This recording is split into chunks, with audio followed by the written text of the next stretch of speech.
The 2017 NBA MVP will go down in history as the triple-double MVP. In 2017, the race for the MVP was on. Voters had to choose between Russell Westbrook, who was averaging a triple-double, and James Harden, who was close to averaging a triple-double but had a better team. It was such a close race that some media members suggested that they award both players the MVP at the same time. Westbrook is the one and only MVP. I can't do that. I can tell you that an MVP trophy has to be on his name has to be on an MVP trophy as well, but I'm going to have to go the co-MVP route. Despite this, many media members fell in love with Russell Westbrook's triple-double average and thought it was the reason he should win the award. In most other years, not any other year, but most other years, I think Harden would be running away with it. But I cannot deny a triple-double. I mean, it's just, especially when it's leading to wins. Based on the criteria that most people vote, regular season MVP, it's got to be Westbrook. It's not just that he's averaging a triple-double. I don't care if he finished in dead last. A man averages a triple-double for the entire season, has 42 games in which he has a triple-double. Give that man the MVP. How valuable is a triple-double? When it comes to the MVP, we are talking about value. But what is value? It is a question I have asked myself many times. What makes a triple-double valuable? Think about it for a moment. The obvious answer is because it helps your team win. This is right. In the 2021-2022 season, teams went 88-42 if one of their players had a triple-double. That's a 68% winning percentage, which is equivalent to 56 wins in a season, far above league average and in contender status. For example, 56 wins would have been good enough for the first seed in the Eastern Conference and the second seed in the Western Conference. So yes, triple-doubles are valuable because they lead to winning. But is it the triple-double that is valuable or what it leads to? I understand he wants to average a triple-double, like it's too late to turn that clock back now. But this team, especially now with the new additions, they could be better. I'm just saying that. That's just my opinion. They could have a better record if he didn't do as much. Yes. Melo admitted that Westbrook does it, but it's not even stealing. His teammates are just letting him get the rebound. Out of his 10 rebounds per game, 8 of them are on the defensive end. Those are cheap rebounds. First of all, I think we're overstating the triple-double. My whole life, we never talked about it. Now it's... Wait, come on. With the boys in my hood, we never talked about the triple-double. Maybe let's try to rephrase this. Triple-doubles lead to winning, which is valuable.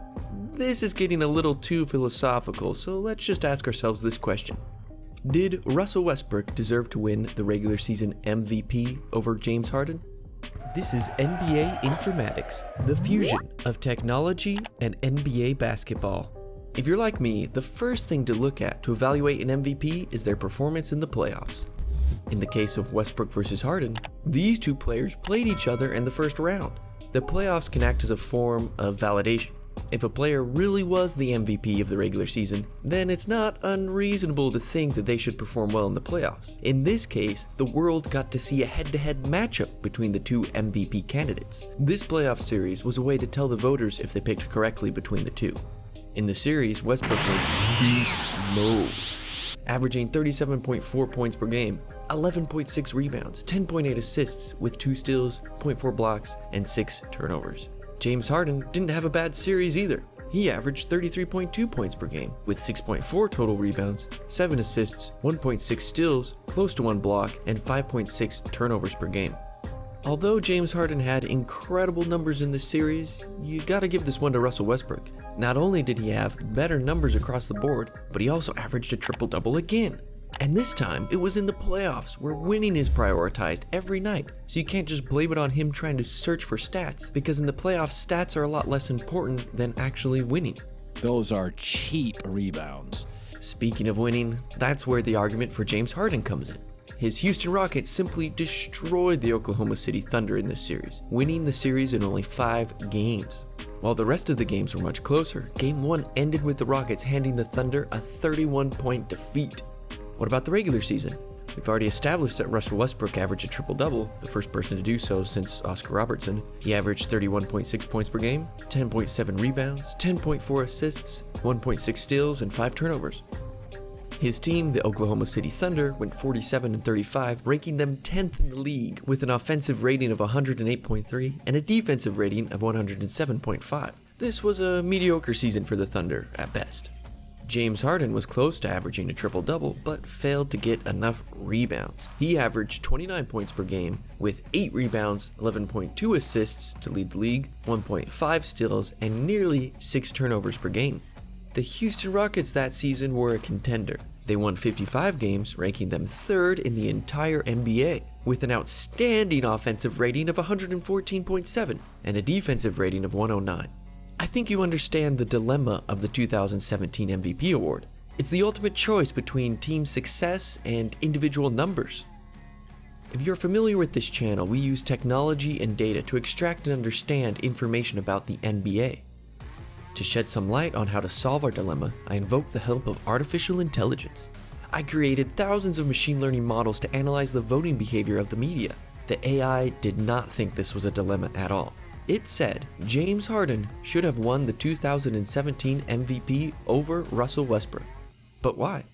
The machine is not wrong in the sense that in most years this would be a home run for James Harden. He had amazing numbers and the team success you normally see with the MVP winner. So why did the media choose Russell Westbrook in real life? Seems pretty simple. He had a better storyline. A triple-double average over an entire season? And don't forget, this was the season after he was left behind by Kevin Durant. Westbrook was proving he was not a Robin to the Kevin Durant Batman. He was Batman. He could do it on his own. This story biased the media to overlook James Harden. Perhaps the best proof we have that the media was biased this season is what happened the following year. In the 2017-2018 season, Russell Westbrook again averaged a triple-double. His team did even better than the year before, winning 1 extra game, and yet he finished 5th in MVP voting. Not 2nd, not 3rd, 5th. So what does the MVP even mean? Can we use it as a marker for success? And this to me is the most annoying thing about the NBA media, the lack of consistency. You can't compare regular season MVP awards between players because the criteria of the MVP occasionally changes.